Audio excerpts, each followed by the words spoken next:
రీసెంట్‌గా రేవంత్ రెడ్డి గారు మాట్లాడుతూ జగన్మోహన్ రెడ్డి గారు గూడా మమ్మల్ని మెచ్చుకున్నారని. అసలు ఏ విషయంలో మెచ్చుకున్నారు? ఎందుకు మెచ్చుకోవాల్సొచ్చింది? ఇప్పుడు అది పెద్ద ట్రెండ్ అవుతుంది. ఇప్పుడు కూడా రేవంత్ రెడ్డి గారికి, జగన్మోహన్ రెడ్డి గారికి మధ్య కొంత గ్యాప్ ఉంది అనే మాట ఉన్న నేపథ్యంలో మొదటిసారి రేవంత్ రెడ్డి గారు చేసిన ప్రకటన జగన్మోహన్ రెడ్డి గారికి ఇమేజ్‌ని ఒకరు అనుకుంటే పెరిగేది కాదు గానీ, ఒక ముఖ్యమంత్రి కదా ఆయన. ఒక సర్టిఫికేట్ ఇచ్చినట్టు అయింది. జగన్ బాగా పనిచేసినాడు అని. ఇక్కడ పాయింట్ ఏందంటే జగన్మోహన్ రెడ్డి గారు ఈ మధ్య ఒక లెటర్ రాసినాడు.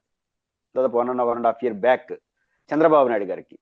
తెలంగాణ ప్రభుత్వం చేస్తున్న వాదనలు వాళ్ళు ఎఫెక్టివ్‌గా చేస్తున్నారు. ఆ వాదనలు మనం సమర్థవంతంగా తిప్పికొట్టకపోతే ఆంధ్రప్రదేశ్‌కి నష్టం జరుగుతుంది. ముఖ్యంగా రాయలసీమకు నష్టం జరిగిపోతుంది. ఏంటి పంచాయతీ? 299 టీఎంసీలు కృష్ణా నదిలో తెలంగాణకు వాటా ఉంది. నీటి కేటాయింపు. ఆంధ్రప్రదేశ్‌కి 512 టీఎంసీల దాకా ఉంది. 520 టీఎంసీలు ఉంది. 811 టీఎంసీలో. కాబట్టి తెలంగాణ ఏముంటుంది? మొదట మహారాష్ట్రలో ప్రవహిస్తుంది.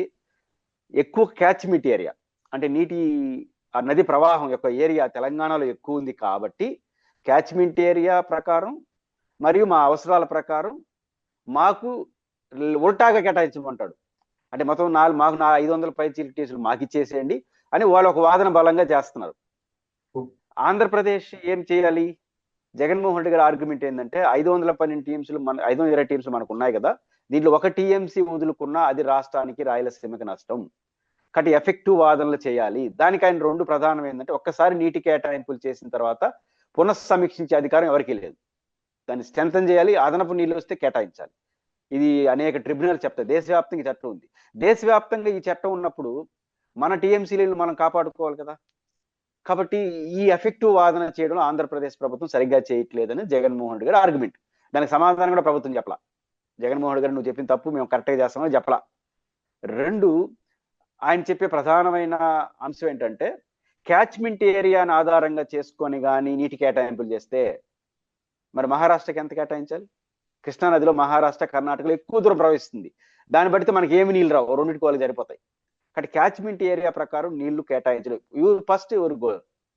ఫస్ట్ నాగార్జున సాగర్ నీటి కనుక దానికి అంతే, దాన్ని మార్చడానికి లేదు. ఇది దేశవ్యాప్తంగా చట్టం ఉన్నప్పుడు ఆంధ్రప్రదేశ్కి మాత్రం సపరేట్ ఏర్పాట్లు ఒక ఆర్గ్యుమెంట్ చేసినప్పుడు కేంద్ర ప్రభుత్వం అంగీకరించింది దానికి. ఏది డిస్కషన్కి అంగీకరించడమే తప్పు అంటాడు జగన్మోహన్ రెడ్డి గారు. దేశవ్యాప్తంగా ఒక చట్టం ఉన్నప్పుడు ఆంధ్రప్రదేశ్ అంగీకరించడం అంటే రేపు వాళ్ళ వాదనకి బలం చేకూరిస్తే వాళ్ళు 500 టీఎంసీలు అడిగారు అనుకోండి, కనీసం ఇంకో 50-60 తగ్గించి ఇస్తారు కదా. మధ్యస్థం కూర్చున్నప్పుడు జీరో చేయరు.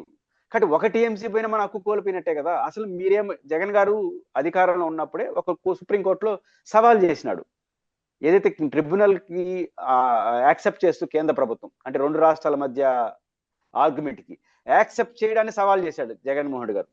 ఫిబ్రవరి అనుకుంటారు 2013, 2024, 23 ఆ ప్రాంతంలో. దాని అర్థం ఏంటి? నో డిబేట్, మా హక్కు మాదంతే.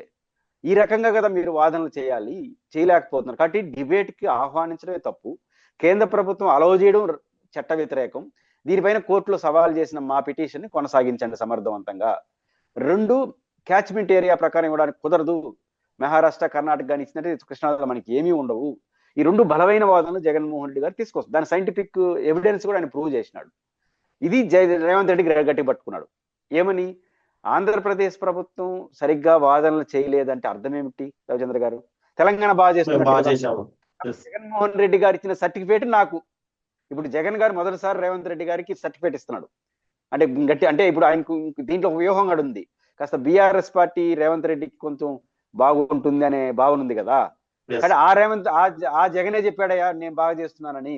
తెలంగాణ బలంగా వాదిస్తా ఉంది, ఆంధ్రప్రదేశ్లో జగనే లెటర్ వేసిన తర్వాత నువ్వేం మాట్లాడుతున్నావు అని చాలా ఎఫెక్టివ్గా ఆయన మాట్లాడినాడు. అది ప్రధానంగా ఆడ రేవంత్ రెడ్డి గారికి జగన్ గారు రేవంత్ రెడ్డి గారిని అభినందించారు. అయితే ఒకటి నేను చెప్పగలను, జగన్మోహన్ రెడ్డి గారి పైన ఏదైనా విమర్శలు ఏదైనా ఉన్నాయంటే రాయలసీమలో ప్రాజెక్టులకి వారి తండ్రిలాగా ఇంకా టాప్ ప్రయారిటీ ఇచ్చి ఉండాల్సింది అనే విషయంలో జగన్ గారి పైన విమర్శలు ఉన్నాయి. కానీ రాష్ట్ర హక్కుల్ని కాపాడే విషయంలో మాత్రం చాలా గట్టిగా నిలబడ్డాడు. ముఖ్యంగా వాటర్ విషయంలో ఒక పక్క టిఆర్ఎస్ నాయకత్వంలో నుండి బీఆర్ఎస్ ప్రభుత్వం కేసీఆర్ గారితో గుడ్ రిలేషన్స్ ఉన్నా ఎక్కడ కూడా నీటి ప్రాజెక్టులో రాజీ పడలే ఆయన. ముఖ్యంగా రాయలసీమ విషయంలో ఉదాహరణకు వాళ్ళు రంగారెడ్డి ఎత్తిపోతల పథకం పెట్టి లిఫ్ట్ చేయాలని ట్రై చేసినారు 800 పైచిలకు అడుగుల్లో. ఎంతసేపు ఆర్గ్యుమెంట్ చేసినా వాళ్ళు వినే పరిస్థితులు లేరు, బండగా పోతున్నారు. నీకు పరిష్కారం ఏంది? నువ్వు ఒక రూట్లో పోతా, నేను కూడా ఇంకొక రూట్లో పోతా. అని చెప్పి రాయలసీమ ఎత్తిపోతల పథకం 800 అడుగుల నుంచే లిఫ్ట్ చేయడానికి ట్రై చేసినాడు. అంటే ఎత్తుకు పై ఎత్తి వేయడమే. కాబట్టి హక్కుల విషయంలో ముఖ్యంగా కేంద్ర ప్రభుత్వం ఏదైతే ట్రిబ్యునల్ని యాక్సెప్ట్ చేస్తూ వ్యాజ్యాన్ని యాక్సెప్ట్ చేస్తూ 2 రాష్ట్రాల మధ్య ఏదైనా ఉంటే కర్ణాటక, మహారాష్ట్ర, తెలంగాణ, తమిళనాడు అన్ని తెలంగాణ, ఆంధ్రప్రదేశ్ కలిపి కదా కృష్ణానదిలో ఉంటాయి. అన్ని కలిపి రివ్యూ చేయాలి కానీ పై రాష్ట్రాలను వదిలేసి మనమే రివ్యూ చేసుకోవడం అంటే మన హక్కులు కోల్పోయినట్టే. ఆ రివ్యూనే యాక్సెప్ట్ చేయొద్దండి. మోడీ గారితో బాగున్నా కూడా సుప్రీంకోర్టులో సవాల్ చేశాడు కేంద్ర ప్రభుత్వం తీసుకున్న నిర్ణయాన్ని. ఆ రకంగా కేంద్ర ప్రభుత్వం తీసుకున్న ఆయన సుప్రీంకోర్టులో సవాల్ చేయడం, 2 ఆంధ్రప్రదేశ్లో తెలంగాణ ఏ ఎత్తులు వేస్తాం దానికి పై ఎత్తులు వేయడం.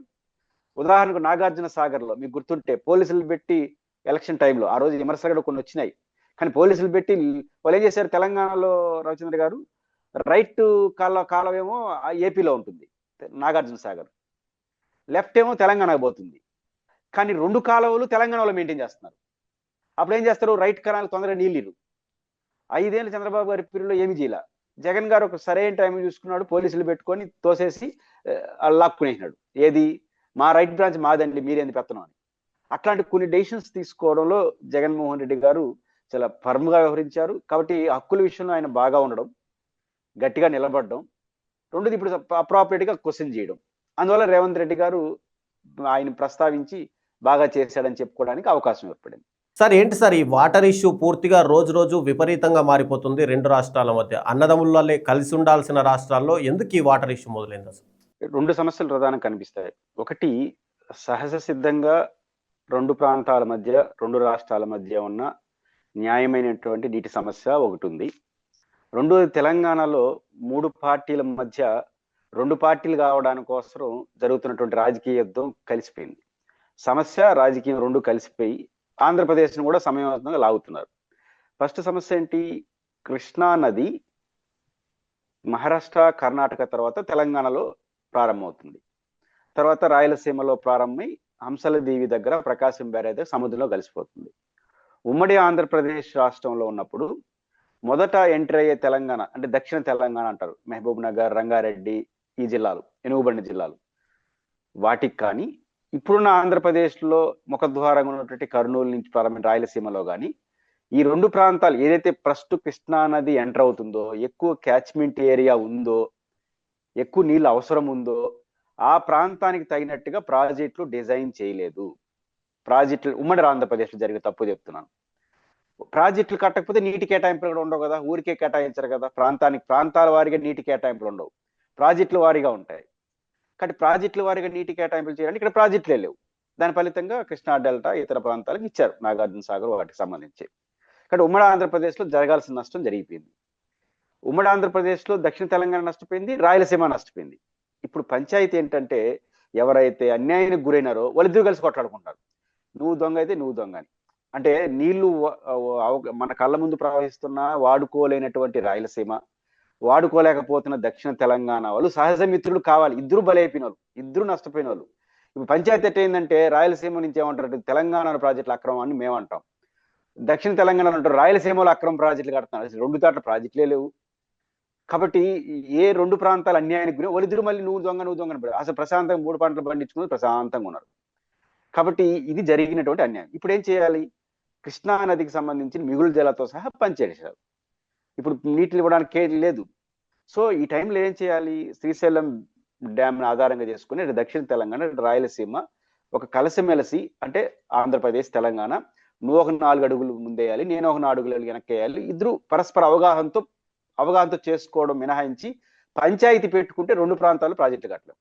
మాది అక్కడ మేము రాయలసీమ ఎత్తిపోతల పథకం, సిద్ధేశ్వరం, లేకపోతే గాలేరు నగరి ఏం కట్టినా మీకు ఎక్కడ హక్కు ఉందని వాళ్ళు అంటారు. మేము అదే ప్రశ్న అడుగుతాం, రంగారెడ్డి ఎత్తిపోతల పథకానికి ఏడుంది నీటి కేటాయింపు, దిండి పథకానికి ఎక్కడుంది నీటి కేటాయింపు, ఇవన్నీ మేము అడుగుతాం. కానీ ఆటోమేటిక్గా వాళ్ళు కట్టరు, వీళ్ళు కట్టరు. ఇది నష్టపోతుంది. సో ఈరోజు 2 ప్రాంతాలు కలిపి శ్రీశైలం డ్యామ్ని కాపాడుకుంటూ 2 ప్రాంతాలకు ఉపయోగపడే సహృద వాతావరణం 2 రాష్ట్రాల ముఖ్యమంత్రులు ఒక ఫ్రెండ్లీ వాతావరణం చేయాలి. అది కాకుండా రాజకీయాలు చేశారంటే మొత్తానికి మొదట వస్తుంది. ఇది ప్రైమరీ ఇష్యూ. ఇప్పుడు లేటెస్ట్ అదనపు సమస్య తెలంగాణ రాజకీయ సమస్య. 3 పార్టీలు ఉన్నాయి, బీఆర్ఎస్, బీజేపీ, కాంగ్రెస్. ఇంకా 2 పార్టీలు మిగిలితేనే ఎవడో ఒకటి గెలుస్తాడు. 3 పార్టీలో నువ్వు అనేమో అంటున్నారు. ఇప్పుడు 3 పార్టీలో ఒక దాన్ని ఫినిష్ చేయాలంటే కేసీఆర్ గారు వేసుకున్న అంచనా ఏంటంటే ఒకే భుజం పైన ఆ పక్క భుజం పైన ఈ పక్క భుజం పైన 2 తుపాకులు పెట్టి ఒకేసారి 2 పార్టీలు కొట్టాలనుకుంటున్నాడు. అదేంటంటే తెలంగాణలో సెంటిమెంట్ ఉంది. నీటి అన్యాయానికి గురైన ప్రాంతంగా చైతన్యం ఉన్న ప్రాంతం. ఒక తుపాకితో ఏం చేస్తాడంటే బీజేపీని కొడతాడు. ఏమని? ఆంధ్రప్రదేశ్లో చంద్రబాబు నాయుడు గారి పార్టీ మీద ఆధారపడి ఢిల్లీ ప్రభుత్వం ఉంది కాబట్టి బీజేపీ వాళ్ళు అనుమతులు తెలంగాణకి ఇవ్వకుండా ఆంధ్రప్రదేశ్కి అనుకూలంగా వ్యవహరిస్తున్నారు, చంద్రబాబు నాయుడు గారికి అనుకూలంగా గెలిపినారు అని బీజేపీని కొట్టాలి. ఎందుకంటే బీజేపీ తెలుగుదేశం మిత్రపక్షాలు కదా. ఇది ఒక లైన్. రెండో లైన్ ఏంది? రేవంత్ రెడ్డి ముఖ్యమంత్రిగా ఉన్నా చంద్రబాబు నాయుడు శిష్యుడనో స్నేహమనో సంబంధాలు ఉన్నాయి కదా, కాబట్టి చంద్రబాబు నాయుడు కోసం తెలంగాణని తాకడి పడేసినాడు. అంటే 2 తుపాకులతో కొట్టాలని కేసీఆర్ నిర్ణయించుకొని ఆయన రాజకీయం వేసినాడు. వీళ్ళు ఇంక దాన్ని స్టార్ట్. ఇది రాజకీయంగా 2 పార్టీల మధ్య 3 పార్టీల మధ్యన వైరం, సహసిద్ధంగా 2 ప్రాంతాలు నష్టపోయి ఉండడం, కృష్ణానదిలో హక్కుతో కూడుకున్న వాటర్కి పరిమితి ఏర్పడిపోయింది. కేంద్ర ప్రభుత్వం వేడికి చూస్తుంది. మీరు కొట్టుకొని ఒక రోజు వచ్చారంటే ఏదో ఒకటి చేస్తాను, ఎట్లా మీరు రాజకీయం చేస్తారు కదా, మధ్యలో నేను దూరేది వాళ్ళు చూస్తున్నారు. ఆ రకంగా రాజకీయ కారణాలు, రియాలిటీ కారణంగా ఈ రోజు ఆ పంచాయతీ ఇది వరకు వచ్చిందని చెప్పచ్చు. సార్, తెలంగాణ మాజీ మంత్రి హరీష్ రావు గారు మాట్లాడుతూ ఆదిత్యనాథ్ విషయంలో, ఆదిత్యనాథ్ ఒక ద్రోహి, కేంద్రంలో ఒక పదవి, కీలక పదవిలో రావడానికి కూడా చంద్రబాబు సహాయం చేస్తున్నాడు. ఈసారి ఆదిత్యనాథ్ ఎవరు? అసలు ఎందుకు హరీష్ రావు ఈ మాటలు చేయాల్సి? హరీష్ రావు గారిది పూర్తిగా రాజకీయ ప్రేరేపితం. ఆయన ఆరోపణ ఏంటంటే ఆదిత్యనాథ్ దాస్ గారు ఆంధ్రప్రదేశ్ పూర్వ చీఫ్ సెక్రటరీ, జగన్మోహన్ రెడ్డి గారి పీరియడ్లో చీఫ్ సెక్రటరీగా పనిచేశారు. ఆయన్ని ఇప్పుడు తెలంగాణ ప్రభుత్వం ఇరిగేషన్కి సంబంధించి ఢిల్లీలో ఆయన ప్రతినిధిగా పెట్టుకుంది, రిప్రజెంటేటివ్గా. ఇప్పుడు హరీష్ రావు గారు ఏం ఆర్గ్యుమెంట్ చేస్తారు? ఆంధ్రప్రదేశ్ చీఫ్ సెక్రటరీగా పనిచేశాడు కాబట్టి చంద్రబాబు నాయుడు గారి సిఫార్సు మేరకు తెలంగాణకు పెట్టుకున్నారు. రెండు ఆయన వాళ్ళకి హరీష్ రావు గారి ఆర్గ్యుమెంట్ అంటే ఏంటంటే చంద్రబాబు నాయుడు గారి మీద ఉన్న గౌరవంతో తెలంగాణ ప్రయోజనాలు ఆంధ్రప్రదేశ్ తాకట్టు పెట్టేస్తున్నాడు, దానికని చంద్రబాబు మనిషిని తీసుకొచ్చి వీళ్ళు పెట్టుకున్నారు. ఇది ఆయన ఆర్గ్యుమెంట్. ఇది పూర్తిగా రాజకీయపరమైంది, అభ్యంతరకరమైంది. ఎందుకంటే రవిచంద్ర గారు బేసిక్గా ఆదిత్యనాథ్ గారు మంచి ఆఫీసర్. ఆయన ఉమ్మడి ఆంధ్రప్రదేశ్లోనూ ఇరిగేషన్ లో పనిచేశారు. విడిపోయిన ఆంధ్రప్రదేశ్కి చంద్రబాబు గారి పీరియడ్లో, జగన్ గారి పీరియడ్లో ఇరిగేషన్ లో పనిచేశాడు. జగన్ గారి పీరియడ్లో చీఫ్ సెక్రటరీగా పనిచేశాడు. ఇరిగేషన్ పైన సంపూర్ణమైనటువంటి, అంటే తెలంగాణ ఆంధ్రప్రదేశ్ అన్ని ప్రాజెక్టుల పైన, సాంకేతిక అంశాలపైన పరిపూర్ణమైన అవగాహన కలిగిన వ్యక్తి ఆదిత్యనాథ్ గారు. అందువల్ల జగన్మోహన్ రెడ్డి గారు ఢిల్లీలో ప్రత్యేక ప్రతినిధిగా ఢిల్లీలో పెట్టుకున్నాడు. కాబట్టి ఆయన మంచి ఆఫీసర్. ఇక్కడ చంద్రబాబు గారు పంపితే రేవంత్ రెడ్డి గారు పెట్టుకోవాలా, చంద్రబాబు నాయుడు గారు వదిలేసుకుంటే ఆయన పెట్టుకున్నాడు. నిజానికి చంద్రబాబు గారు ఆయన పెట్టుకోవాల్సింది. ఆంధ్రప్రదేశ్ చాలా నష్టపోయింది ఆ విషయంలో. ఎందుకంటే రవిచంద్ర గారు బేసిక్గా ఆయన ఏమంటాడు? ఆయన రాయలసీమ ఎత్తిపోతల పథకాన్ని డిజైన్ చేసినాడు, 2 తెలంగాణలో కడుతున్న ప్రాజెక్టులకు వ్యతిరేకంగా లేఖలు రాసినాడు. ఎవరు? ఆదిత్యనాథ్ గారు. నా పాయింట్ ఏంటంటే ఆంధ్రప్రదేశ్ చీఫ్ సెక్రటరీ పని ఏంటి రవిచంద్ర గారు? ఆయన ఆంధ్రప్రదేశ్ చీఫ్ సెక్రటరీ. ఆయన ఇప్పుడు తెలంగాణ చీఫ్ సెక్రటరీ ఉన్నాడు, తెలంగాణ ప్రభుత్వం చెప్పినట్టు వింటాడా, ఆంధ్రప్రదేశ్ ప్రభుత్వం చెప్పినట్టు వింటాడా? ఆంధ్రప్రదేశ్ చీఫ్ సెక్రటరీగా అది బాధ్యత అంటున్నాను. ఆయన ఇష్టాలకు పనికిరావు. ఆదిత్యనాథ్ గారు ఆంధ్రప్రదేశ్ చీఫ్ సెక్రటరీగా ఉన్నప్పుడు రాయలసీమ ఉపయోగపడేట్టుగా ఒక ప్రాజెక్ట్ రూపొందించాలని జగన్ నిర్ణయించుకుంటే రాయలసీమ ఎత్తిపోతల పథకాన్ని ఆదిత్యనాథ్ గారు రూపొందిస్తాడా, రంగారెడ్డి ఎత్తిపోతల పథకం రూపొందిస్తాడా? ఆయన ఎవరికి సెక్రటరీ? Andhra Pradesh chief secretary. రెండోది, తెలంగాణ ప్రాజెక్టులను ఆంధ్రప్రదేశ్ ప్రభుత్వం వ్యతిరేకిస్తా ఉంది, ఆంధ్రప్రదేశ్ ప్రాజెక్టులు తెలంగాణ వ్యతిరేకిస్తా ఉంది. ఇప్పుడు తెలంగాణలో ఆంధ్రప్రదేశ్ ప్రభుత్వం రంగారెడ్డి ఎత్తిపోతల పథకాన్ని వ్యతిరేకిస్తూ చీఫ్ సెక్రటరీకి లెటర్ రాసినాడంటే, ఆంధ్రప్రదేశ్ చీఫ్ సెక్రటరీగా ఆంధ్రప్రదేశ్ ప్రభుత్వం తెలంగాణ గడుతున్నటువంటి రంగారెడ్డి ఎత్తిపోతల వ్యతిరేకిస్తా ఉంటే సమర్థిస్తూ లెటర్ రాస్తాడా ఆంధ్రప్రదేశ్ చీఫ్ సెక్రటరీ? అంటే మాట్లాడడానికన్నా ఒక వాల్యూ ఉండాలి. ఒక ఐఏఎస్ ఆఫీసర్గా ఏ రాష్ట్రంలో ఉంటే, ఏ డ్యూటీలో ఉంటే ఆ రాష్ట్రం యొక్క ప్రయారిటీస్ నిలబడతాడు. ఈ రోజు ఎట్లా నిలబడుతున్నాడు? తెలంగాణ ఆయన అనుభవం ఉంది కదా. కాబట్టి ఆదిత్యనాథ్ గారి పైన విమర్శలు చేసేసి ఏది పడితే అది మాట్లాడితే అది చాలా అభ్యంతరకరం అవుతుంది. కాబట్టి తెలంగాణలో ఇప్పుడు ఆమ్రాపాలి గారు ఉన్నారు కదా, వారు ఐఏఎస్ ఆఫీసర్ వచ్చారు కదా, తెలంగాణలో పనిచేసినాడు, టూరిజంలో వాళ్ళకి అవగాహన ఉంది. ఇప్పుడు ఆంధ్రప్రదేశ్ టూరిజం గురించి బాగా ప్రచారం చేస్తున్నాను నేను, మంచి ఆఫీసర్గా. ఇప్పుడు ఆమె తెలంగాణ, ఇప్పుడు ఆంధ్రప్రదేశ్ టూరిజం అయినా కూడా ఆమె తెలంగాణలో పనిచేసింది కాబట్టి చార్మినార్ గురించి, గోల్కొండ గురించి ప్రచారం చేస్తుంది ఆంధ్రప్రదేశ్లో. కాబట్టి ఎక్కడ ఐఏఎస్ ఆఫీసర్ పనిచేస్తే వాళ్ళే పని చేస్తారు. కాబట్టి ఆదిత్యనాథ్ గారిని, అంటే ఆదిత్యనాథ్ గారు ఆంధ్రప్రదేశ్ చీఫ్ సెక్రటరీగా పనిచేసి ఉండొచ్చు, కానీ చంద్రబాబు నాయుడు గారు పీరియడ్లో కాదు ఆయన పనిచేసింది, జగన్మోహన్ రెడ్డి గారి పీరియడ్లో. జగన్మోహన్ రెడ్డి గారి పీరియడ్ అయిపోయిన వెంటనే చంద్రబాబు గారు మళ్ళీ ఆయన కొనసాగించాల. కరెక్ట్ టైంలో రేవంత్ రెడ్డి పట్టుకున్నాడు. ఇక్కడ తెలివిగా నిర్వహించాడు. ఎందుకంటే ఆదిత్యనాథ్ దాస్ గారికి అన్ని విషయాల పట్ల అవగాహన ఉంది. అన్ని ప్రాజెక్టుల పైన అవగాహన ఉంది. ఇప్పుడు ఒక టాస్క్ పెడితే బ్రహ్మాండు. రవిచంద్ర గారు బేసిక్ గా నీటి ప్రాజెక్టు విషయంలో మీరు చాలా మంది ఇంటర్వ్యూ చేస్తుంటారు కదా, చాలా తక్కువ మంది మాత్రమే మాట్లాడతారు. మీరు ఊరిన అంటే ఎవరు 99% రానంటారు. ఎందుకంటే అవగాహన ఉండదు. నీటి ప్రాజెక్టు చాలా టిపికల్ సబ్జెక్టు. అలాంటి టిపికల్ సబ్జెక్టు పైన సమగ్రమైన అవగాహన ఉన్నవాడిని ఎందుకు వదులుకుంటాడు రేవంత్ రెడ్డి? కరెక్ట్ పట్టుకున్నాడు. మనం వదులుకున్నాం ఆంధ్రప్రదేశ్ వాళ్ళు. ఆంధ్రప్రదేశ్ పంపితే పోలా, ఆంధ్రప్రదేశ్ వదులుకుంటే వాళ్ళు పెట్టుకున్నారు. ఒక రకంగా నష్టం ఆంధ్రప్రదేశ్కి. కాబట్టి ఆదిత్యనాథ్ గారి పైన ఆంధ్రప్రదేశ్ లో పనిచేశాడనే పేరుతో చంద్రబాబు నాయుడు అనే పేరుతో రేవంత్ రెడ్డిని విమర్శించాలని చేసే ప్రయత్నం తప్ప చాలా అంగీకారయాజ్ఞ. నిజానికి నేనైతే కోరుకుంటా, నిజంగా తెలంగాణలో వదిలేస్తే ఆంధ్రప్రదేశ్ నుంచి ఆయన కానీ ఆఫీసర్ పెట్టుకుంటే ఆంధ్రప్రదేశ్కి మంచిదని. ఆయన ఆయన ఆ వాదన సమర్థవంతం. ఎందుకంటే ఆయనకు అవగాహన ఉంది. 10-20 ఏళ్ళు ఆయన ఇరిగేషన్ లో పనిచేసిన అంత అనుభవం ఉన్నాడు. ఊరు లేడు ఐఏఎస్ ఆఫీసర్. ఆయన బంగారు లాంటి మనిషి సంఘాల తెలంగాణకు వస్తే ఆయన మీద రాళ్ళేసి అది ఇది మాట్లాడితే అది రాంగ్ అవుతుంది. బహుశా రేవంత్ రెడ్డిని విమర్శించడం కోసం డైరెక్ట్ కాకుండా ఇండైరెక్ట్ కొట్టే ప్రయత్నం తప్ప ఇంకోటి కాదు.